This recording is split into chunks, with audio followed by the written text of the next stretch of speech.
Okay, so welcome everyone. Good evening for our friends from Europe, and I guess good morning or good day for our US colleagues who are joining us today. Thank you for joining us for the second meeting on the violence prevention in European region. It's great to see you all together, and there are more people joining us, so we will allow them to come to space. Welcome, Mona.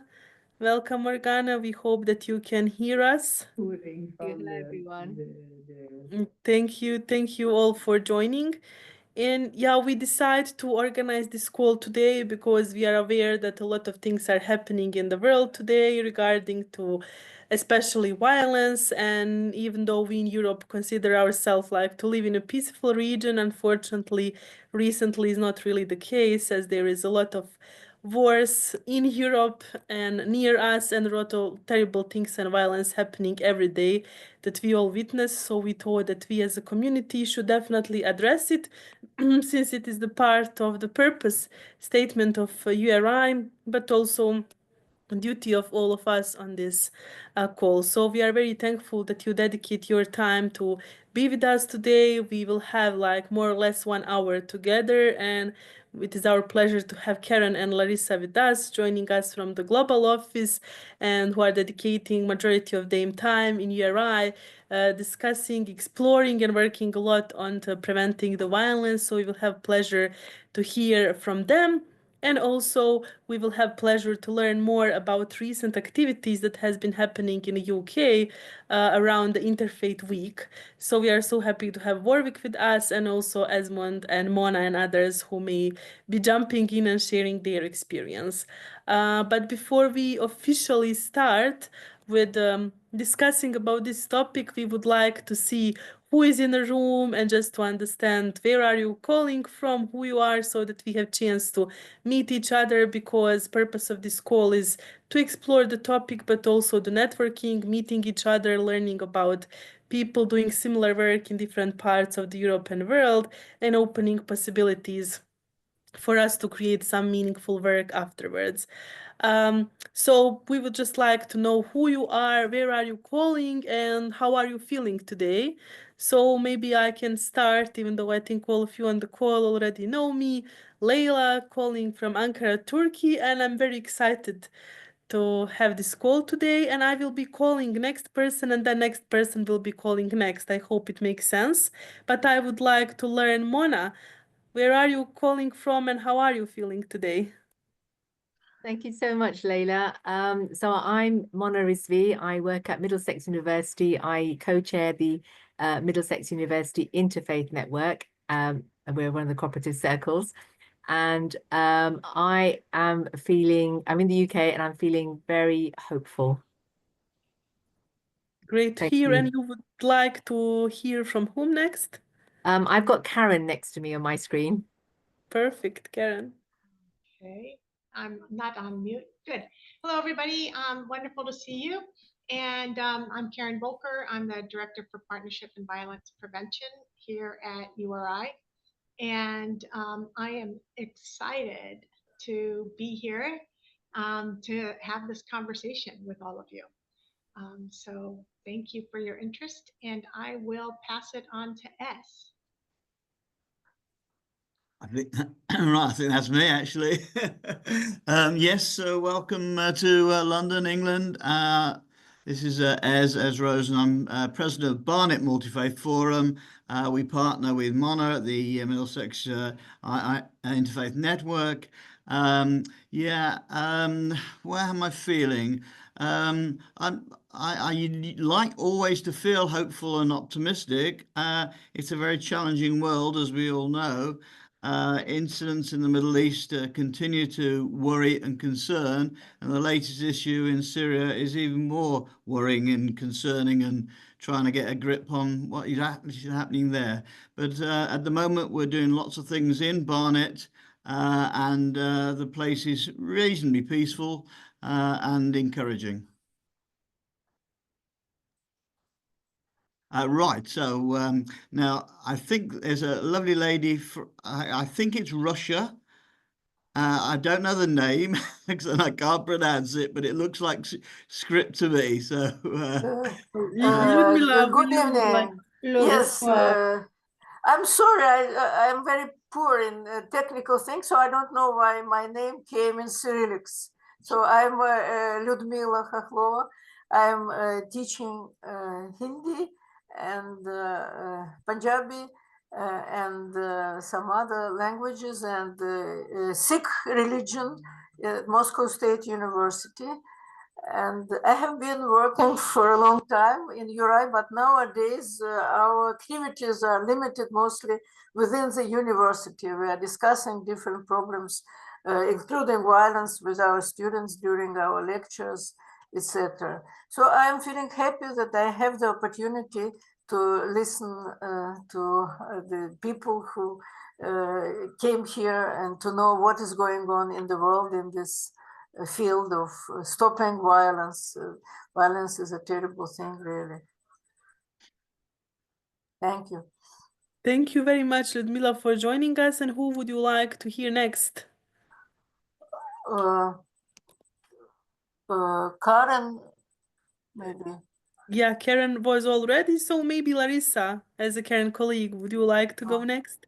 Sure, I'm happy to. Hello, everyone. My name is Larissa Abounza. I'm the Human and Women's Rights Manager at the URI Global Office. I'm calling in today from the Washington, D.C. area in the United States, and I'm feeling enthusiastic and excited to be here with you all today.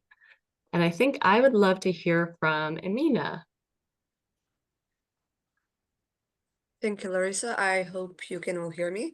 So my name is Emina Frljak and I come from Bosnia Herzegovina and I'm a part of Youth for Peace CC here. I am here in the role of a project coordinator, and today I'm just looking forward to connecting and reconnecting with you because I haven't been so active in the last months due to a lot of work that we had. But now finally December came, so there's a little bit more time now to reconnect with others. So I would like to hear from Duncan. Good evening, everyone. My name is Duncan Wilson. I live in the Netherlands, originally from Suriname, South America. I'm your Europe president, and I'm here to learn more about the topic from you guys. And I'm very happy to be here with you. Last time I wasn't able to join the call completely, very limited, but I'm happy that I'm around this time to be with you. So thank you all again. And who would I like to hear from? I just joined in later, so I'm not sure who is already here. Perhaps as Rosen? Warwick. Okay. Warwick can be the next. Oh, Warwick. Yeah. Okay, I'll be the Please, next all one. right, go ahead.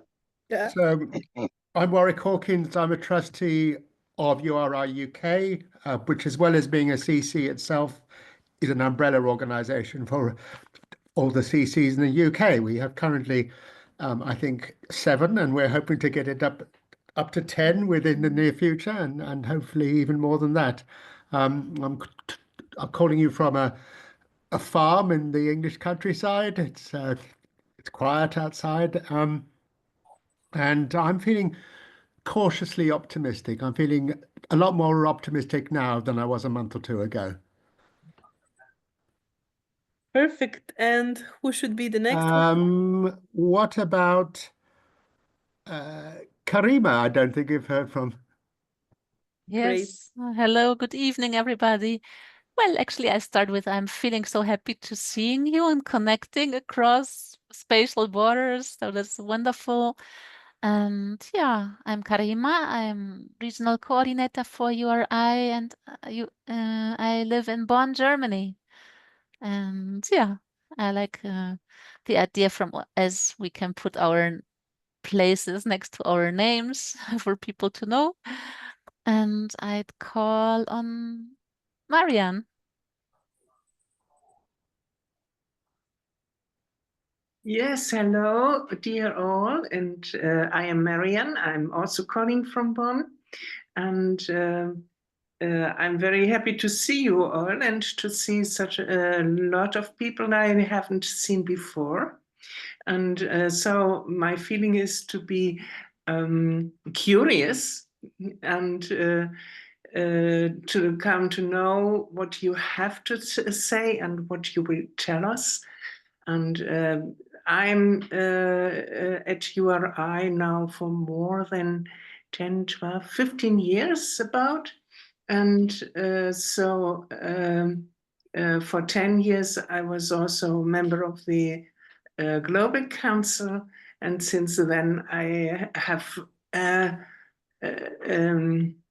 I have put more energy now into my own CC, and we are working also for peace and for because it is a circle of intercultural circle, and so we do a lot of conversation and we do a lot of things to make the world a little bit better. Perfect. And who would you like to hear next? So then I want to have to come to know to Malvina. Hello, everyone. Good evening, at least from Austria.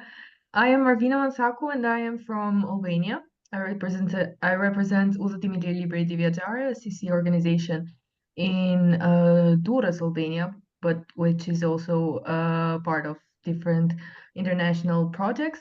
I'm currently actually in Austria because I study here in Graz. And right now I am really happy to be here, honestly. And I'm really looking forward to this meeting and to hear from everyone. Great. I'd like to call next Marlene.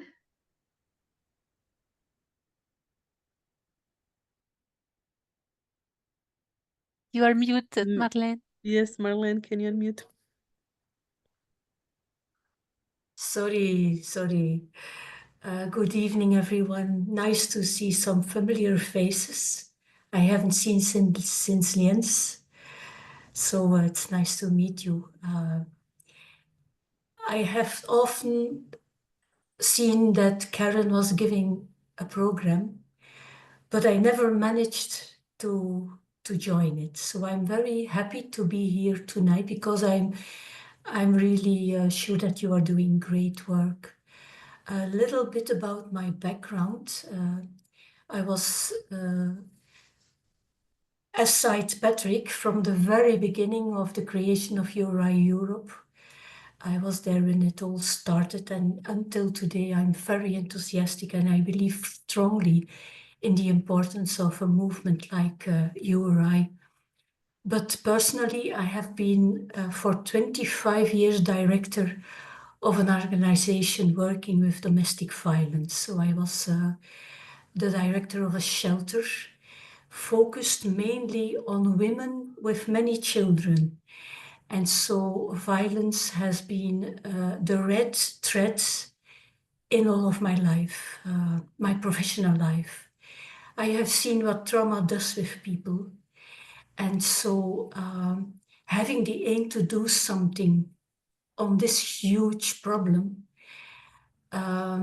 is not an easy task, because if we see on what I'm looking for the English word, the tempo, the fastness with which traumas are created in multitudes, in huge amounts. And if you see what it takes from people to get healed from those traumas, then it may seem like an impossible, I'm looking for the word again, an impossible duty, but it feels like a duty. Trying to create things that really work, that's why I'm sitting here. I have been working for 25 years directly with the victims, and I have had a lot of experiences with the governments who try to do something good, but sometimes create even more trauma in the way they are acting. So that's why I am here, and I hope I can contribute and learn from all of you. Perfect. Thank you very much for joining and using URI as a platform to continue your work. So from whom would you like to hear next? We have Morgana, Amir, Yona, and Angelina. I think those are who are left. Angelina. Perfect. Angelina, floor is yours. Thank you so much. I'm Angelina. I'm a URI Europe liaison officer, and I'm based in Sofia, Bulgaria, Eastern Europe.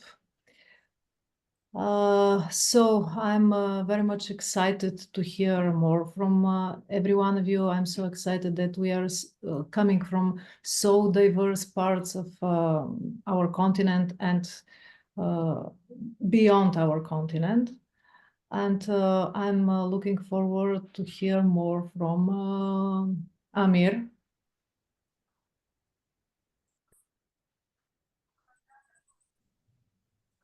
Amir, can you hear us? Hello. Would you like to introduce? Yes.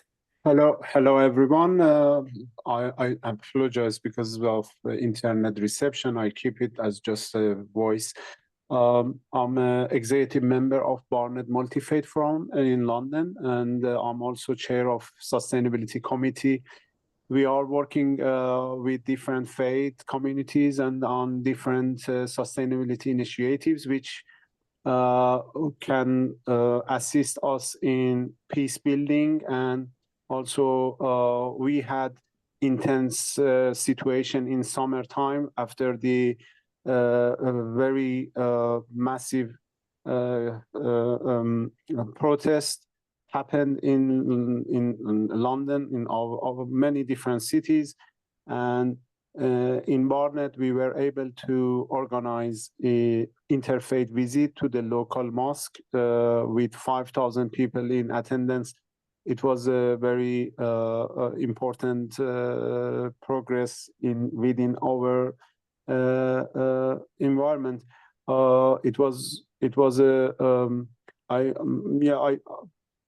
I'm happy to contribute more further in this discussion. Thank you. Perfect. Thank you very much for joining. And Yona, would you like to introduce yourself? Yes, I guess it's my turn. Hello, everyone. I am Yona. I'm from Albania, from Udhëtimi Lirë organization. I am kind of new at this, but I'm very interested in learning more about this topic and in being able to contribute. This very interests me, so I'm very grateful to be here. Thank you. Thank you very much for joining, and I think we just didn't hear from Morgana yet. So Morgana, would you like to share a few words? Where are you calling from and how are you feeling? If you can hear us.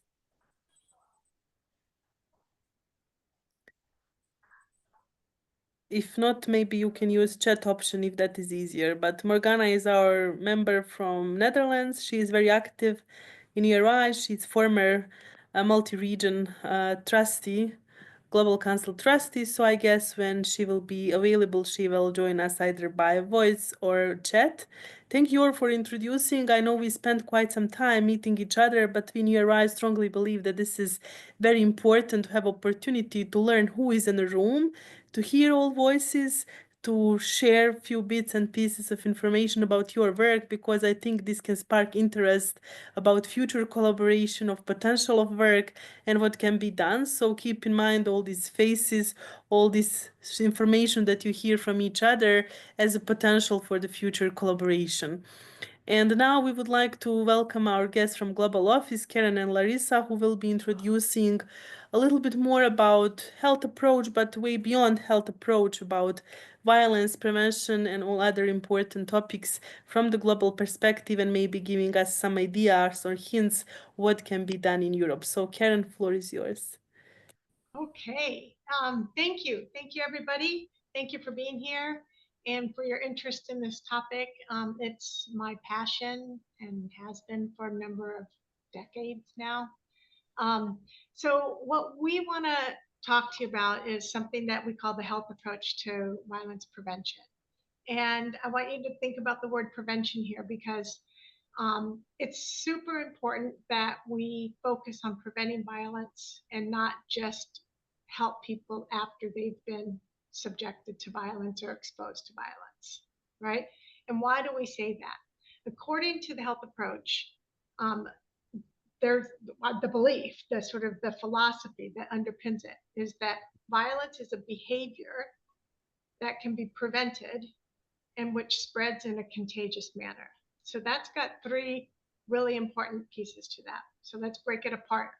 First of all, if we consider it a behavior, it's not about bad people, it's about a bad behavior, right? This opens up a whole new way of thinking about how do we go about addressing violence. Behaviors can be changed, right?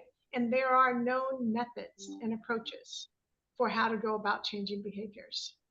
So the main thing is that the focus is on the people who are doing the violence, not protecting the victims. Of course, we can still do things to protect victims, and we should, but you won't get rid of violence unless you stop the people who are doing violence from doing violence, right? We have to change those behaviors, and we'll come back to talk a little bit about what do we mean by that and how do you go about that, and what do we know about how behaviors are acquired, maintained, and changed, because there's a lot of science behind that. So first, it's a behavior. Second, that can be prevented. And the reason that it needs to be prevented is, first of all, to avoid having people suffer. We heard about the trauma that these people who have been exposed to violence, both as victims of violence, but also witnesses of violence, both. And one could argue, and people do argue, that the perpetrators of the violence are themselves traumatized in doing the violence, right? It has this feedback loop that's a negative feedback loop. So we want to avoid that trauma. We want to promote healing. And so it's important to prevent violence from happening in the first place when we can, and we'll talk about that. The third part is this idea, and it's not just an idea, it's been proven to be true, that violence acts like a contagious disease. So I'm not saying it's a disease. I'm not saying that, but we're saying it does carry the same properties as a contagious process. So in 2013, there was a workshop that was held at the National Institute of Health in Washington, D.C. that focused, it's a 2-day workshop that focused on the contagiousness of violence, right?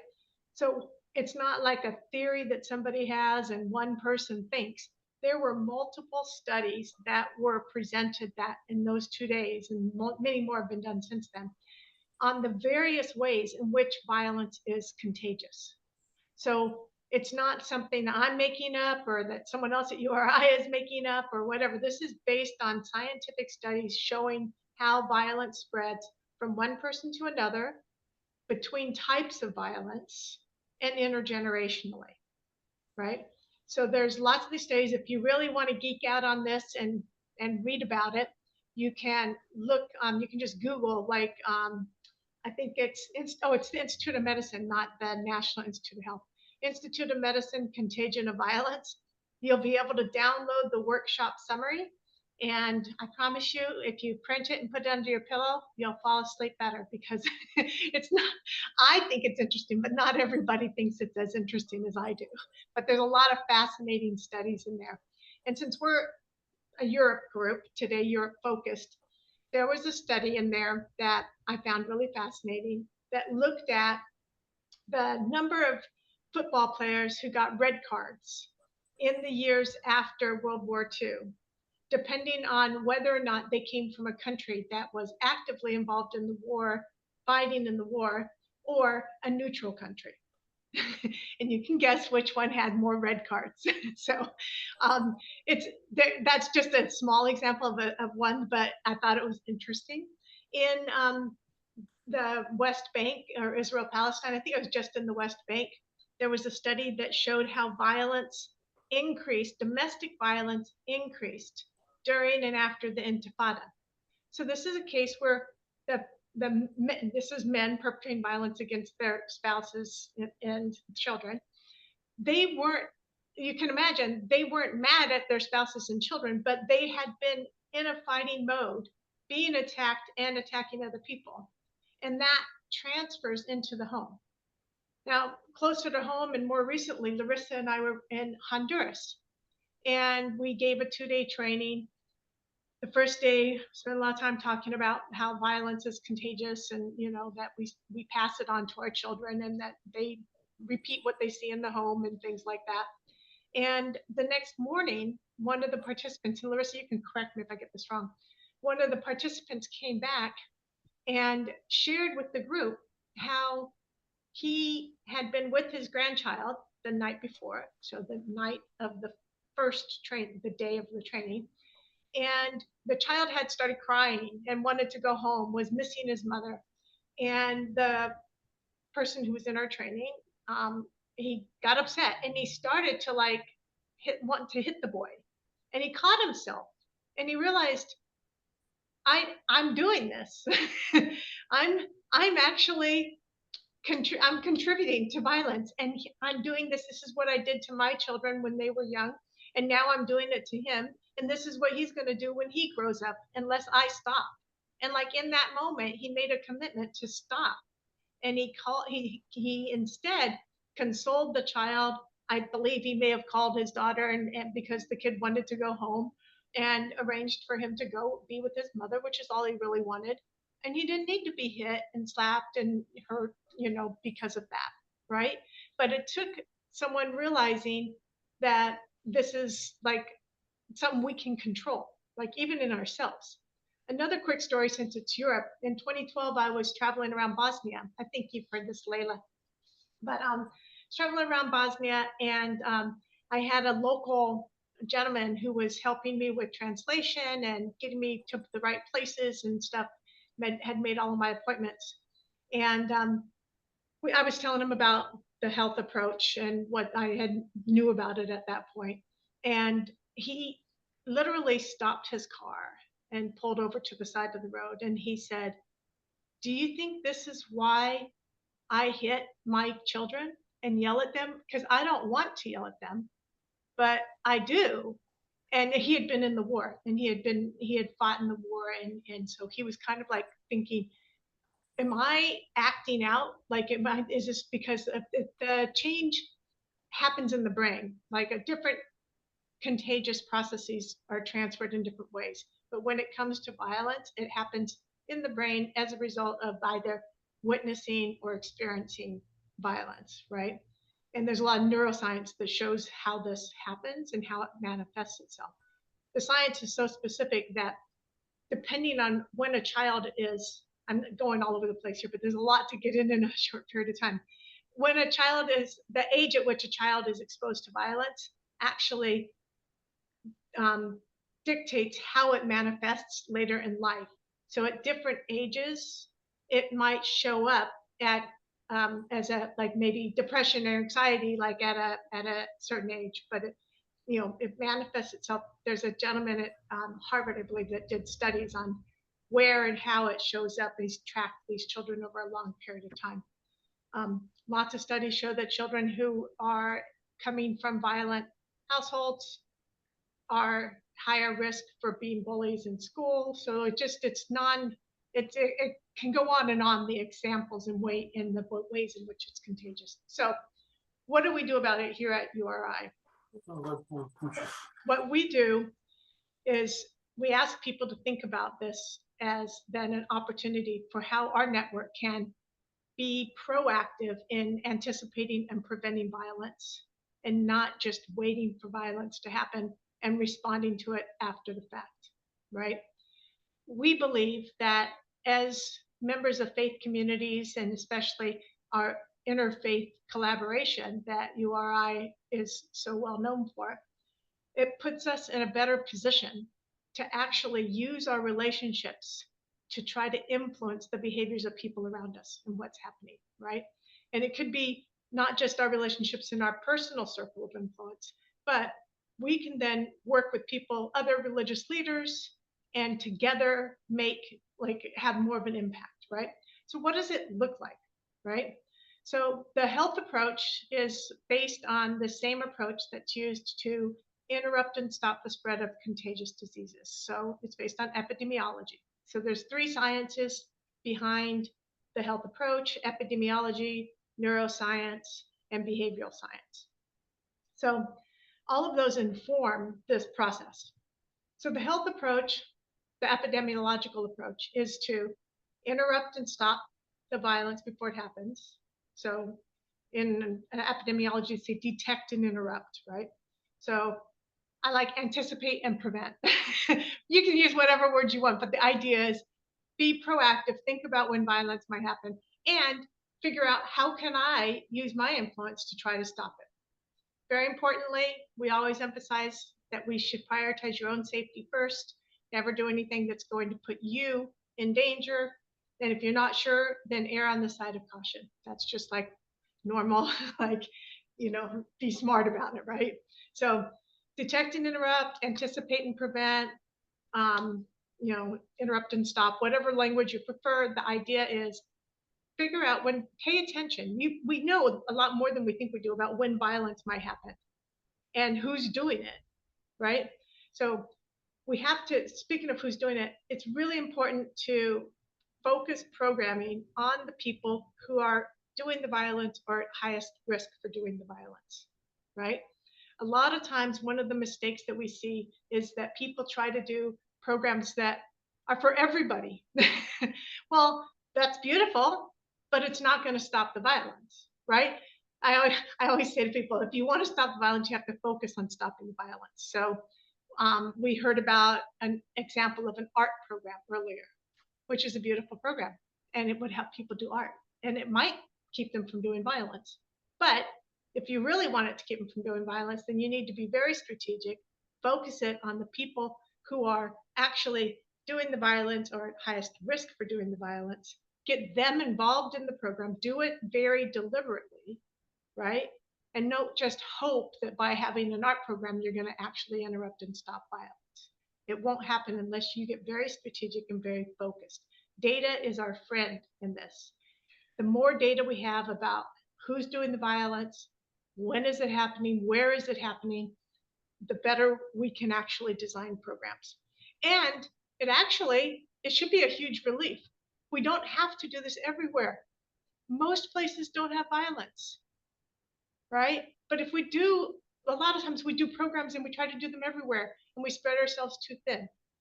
So be very thoughtful and deliberate in thinking about where do we need to do this kind of program? Who are we trying to reach? Who can reach those people? And if we aren't the right people, how can we partner with the right people who can reach those people, right? So first part of a health approach, detect and interrupt, anticipate and prevent the violence, right? So how do we do that? We do that using credible messengers. The credible messengers are people who are specifically credible with the people you're trying to reach. So for a long time, I was working on countering violent extremism for like 7 years when I was in the government. And we thought that like people like Angelina Jolie would be credible, or Brad Pitt, or other famous movie stars, right? You would have your own version of it in Europe. And the people we were trying to reach really didn't care what they were thinking or saying. They weren't going to listen to anything that we might have been able to get them to say, right? So it was just, we learned a lesson there. It was not the right thinking. You have to get really specific. You have to focus in on the individuals who you're trying to reach, who knows them. And sometimes we're talking like hyper focused, right? So there's kids in a neighborhood who are beating up each other, or maybe let's put it in a classroom, right? And there's some bullies. Who are the bullies? Not the whole class doesn't need to be dealt with the same way. The people who are doing the violence are the ones we need to reach. Well, who do they listen to? So you have to really analyze that. Who is their circle of friends? Who among their circle of friends potentially kind of already is thinking that they don't like the violence and could be persuaded to use their influence to try to change the thinking of the individual who's doing the violence, right?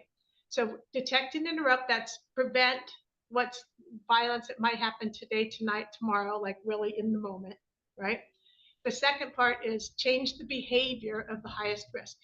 So I already kind of waded into that territory by figuring out who do they listen to and getting those people to use their influence to to try to change that person's thinking about the acceptability of violence, right?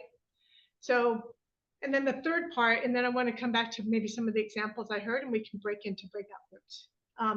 The third part is to change the norms, right, that support the violence. So detect and interrupt, change the behavior, change the norms. On changing the norms, the reason we focus on that is that violence happens in a context in which it's become normal.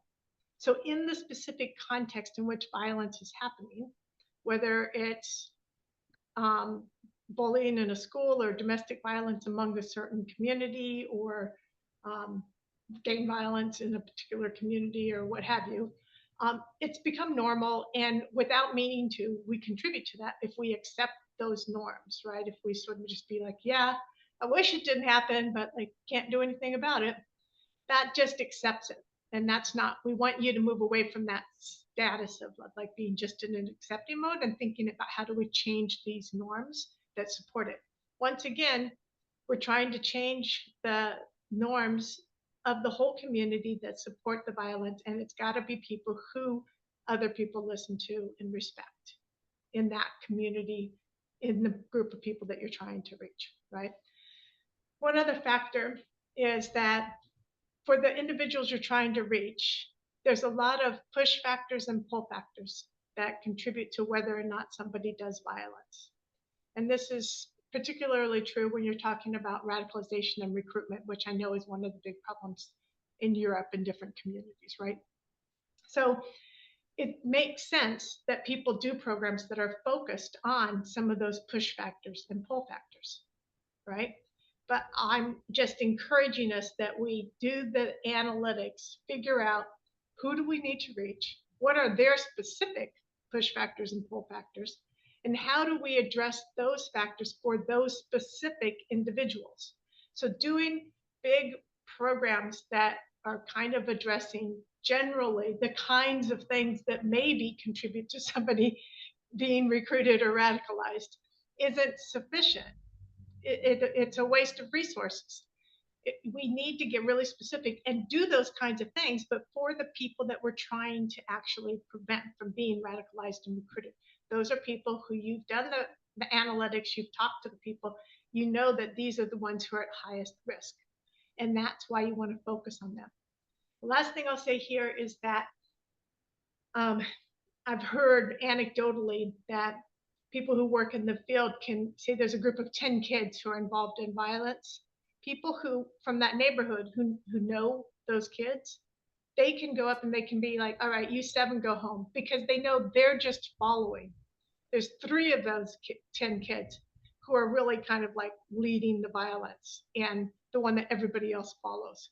We want to focus in on the ones who are like leading the violence and getting everyone else to follow, because those other ones won't be doing it on their own. They're only doing it because they're following what these 3 leaders of the group are doing. So this often is the case, whether it's in a school setting, in any setting, you can usually figure out who's doing it because they're kind of like copying somebody else, and who's really like kind of leading the charge, or really setting that norm or that behavior. So I've said a lot. I know we talked about Marlene, like in domestic violence. So there's a couple of interesting examples I want to give here of changing the norms that I found really fascinating, right?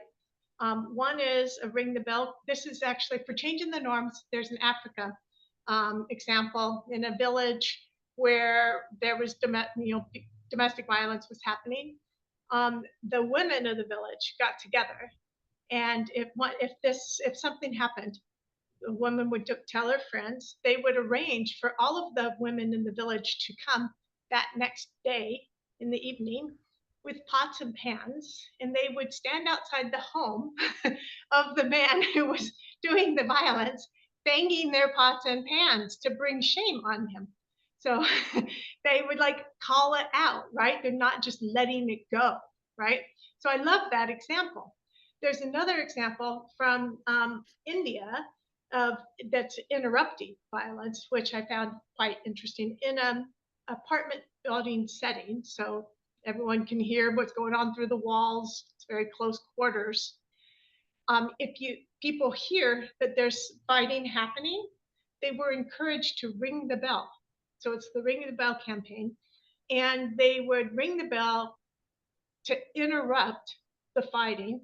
They'd ask for a cup of rice or whatever, but mostly they wanted to stop the fighting that was happening behind those closed doors, give the person an opportunity to get away, give the person who was maybe doing the violence or the shouting or whatever to get into a different frame of mind and cool off, because we know that when people are in heightened states of fight or flight type mode, they're not thinking with their rational brain, right? So we want to, if you give them time, they can maybe get back more into their prefrontal cortex, into the rational brain, and maybe calm down enough that they would not be pursuing that violence once the doors closed again.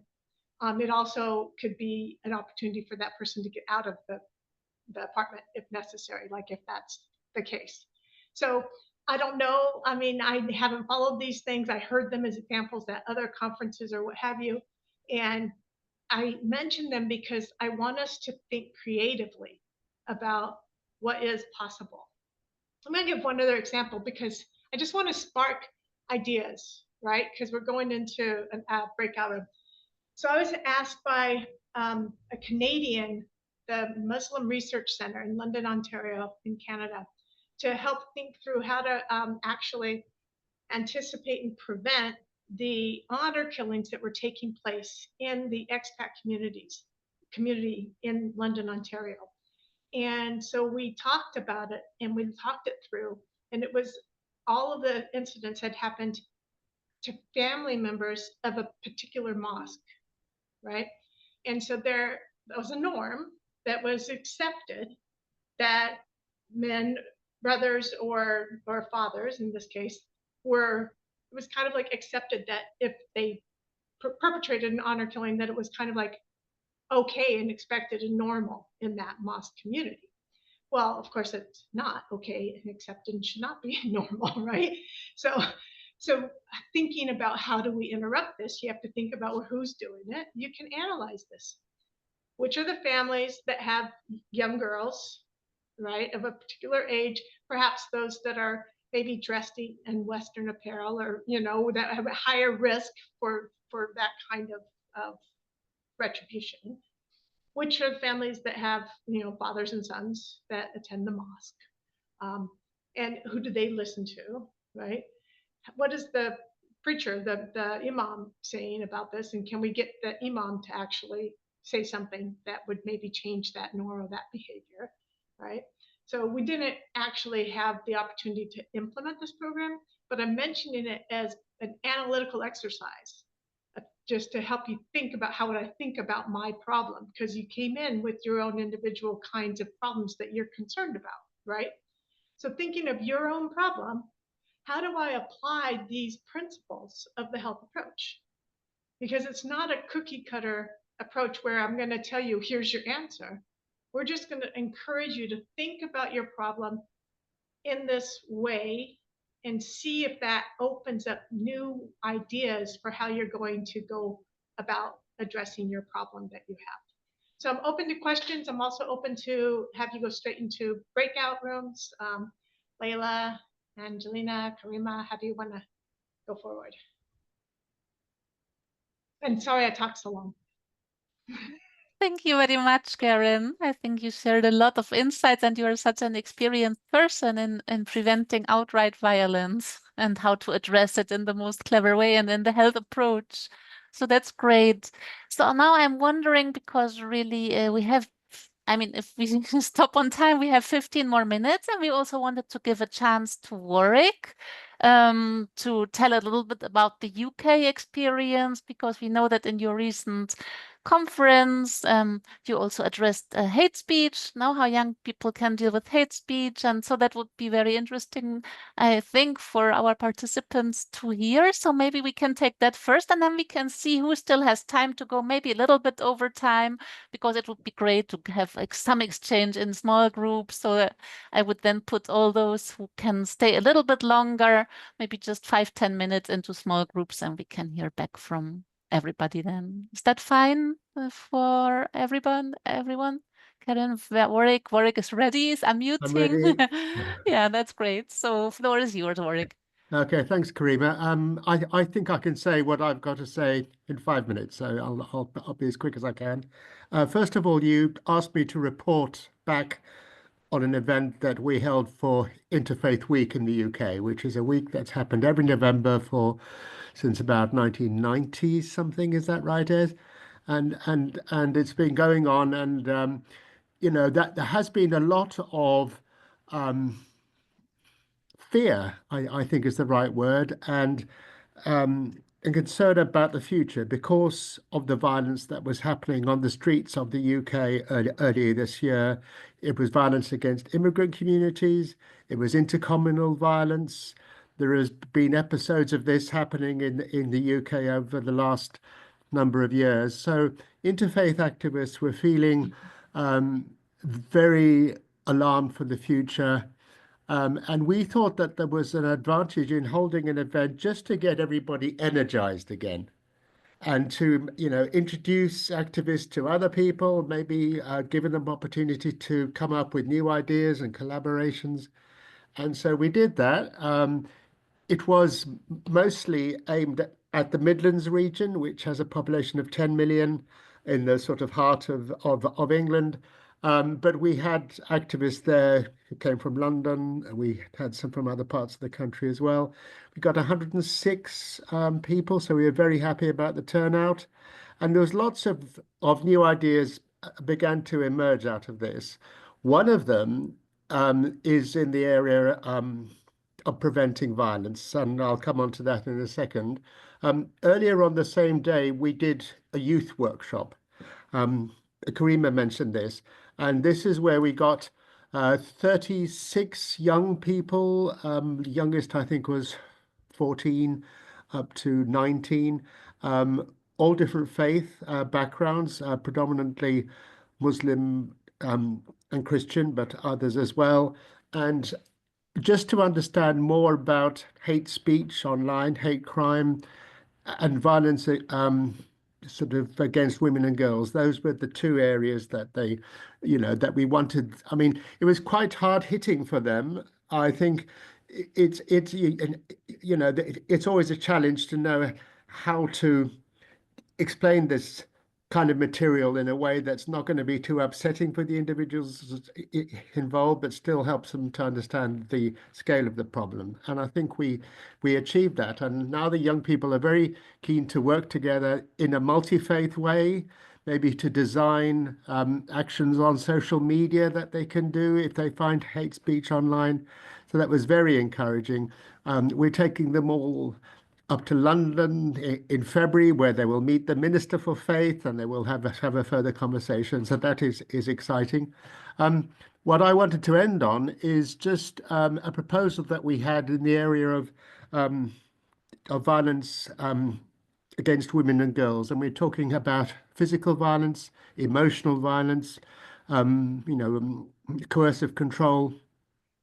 And we would like to offer our friends in Europe who are able to come, and obviously all the CCs in the UK, a space for a conference on that subject. It'll be in West London. We have the use of a large space we can offer. We might be able to give some support on travel costs. And we would like to bring together experts in the field who understand a little bit about, as Karen was saying, who the influencers are. Because one thing I don't really understand is, how do we find out who people who are perpetrating domestic violence, who do they listen to?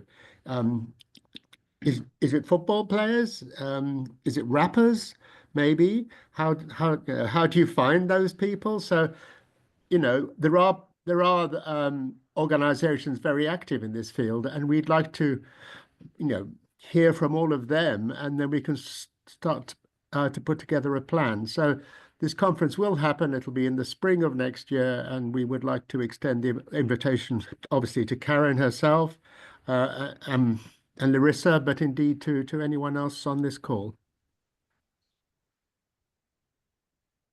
Great. Thank you very much, Warwick, for telling briefly about the amazing work you've been doing in the UK, bringing together activists and new activists and existing activists, and really with your partners doing the Interfaith Week.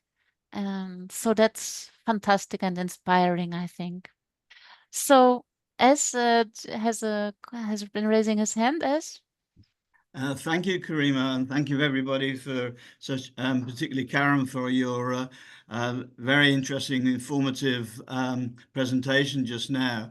I want to back up what Warwick said about the conference in Coventry, to thank him and Deepak, Warwick in particular, for all his organisation of that and bringing people together, because the vacuum that has been created with the demise of the Interfaith Network which was the body that was representing all faiths in the UK for 30 years, has now had to cease working because of government taking away funding, and it was on not necessarily a funding issue, but for a very specific political issue, which we won't go into now.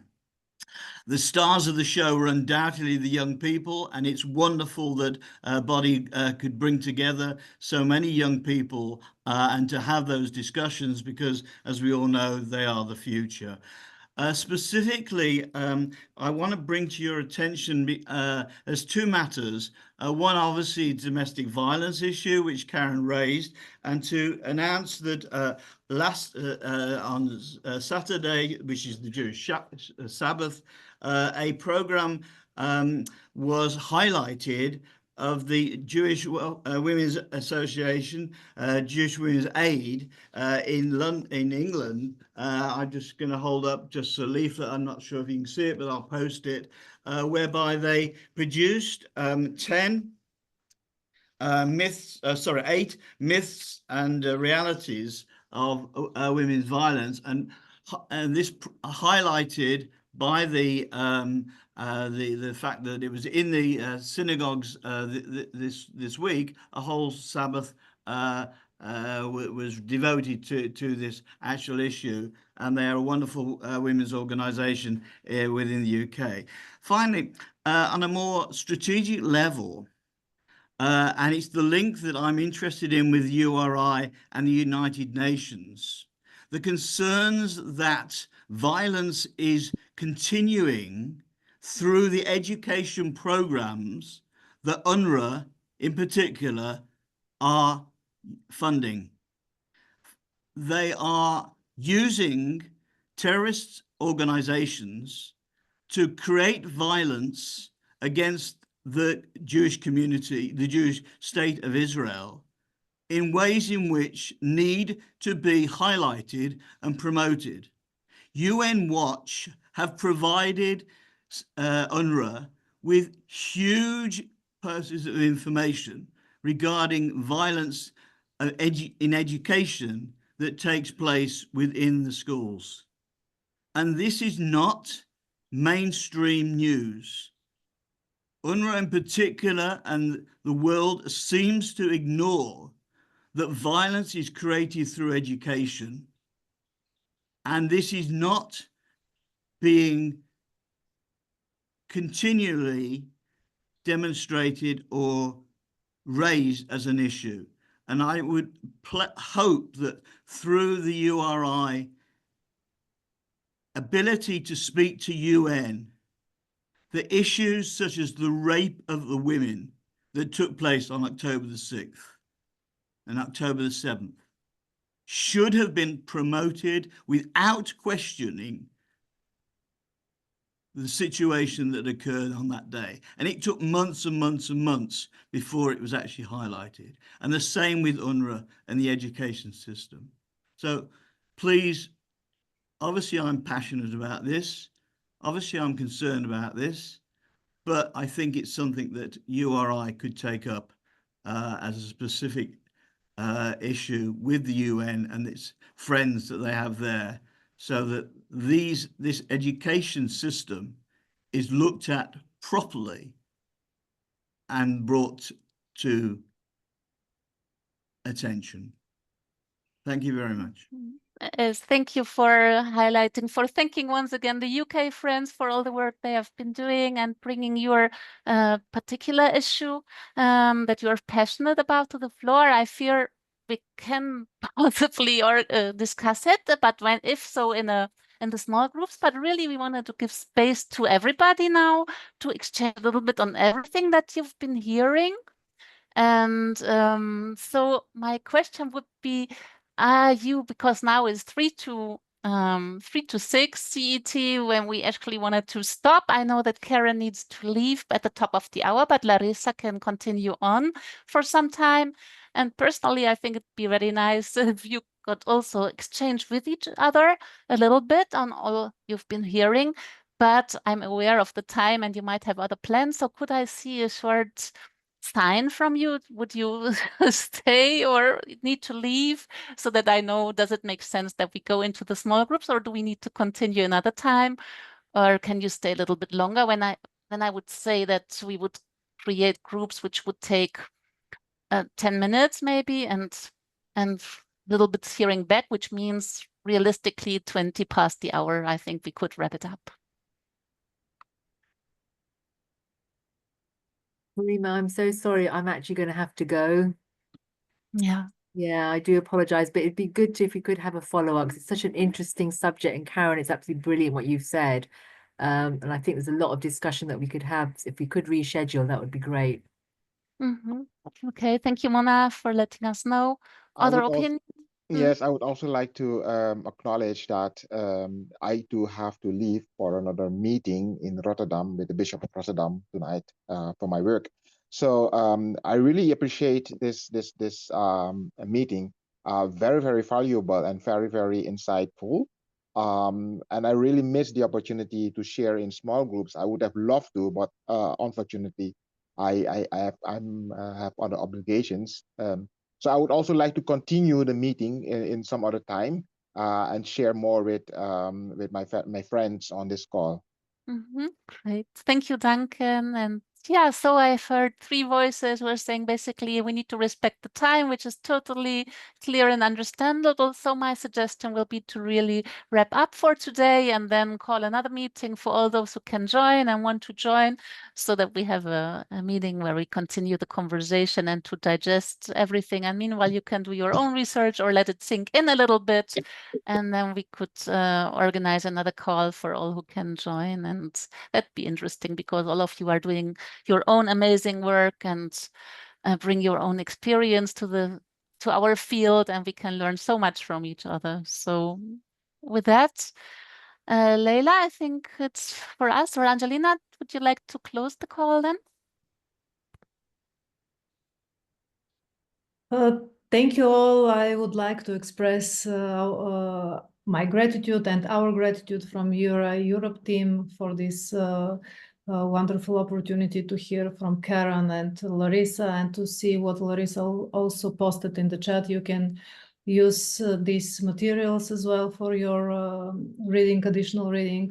And it will be great pleasure to have another call and to go more into details with all of you and more friends who are interested to the topic. Thank you. And maybe Leila would like to say the closing words and to make some announcements for the next calls.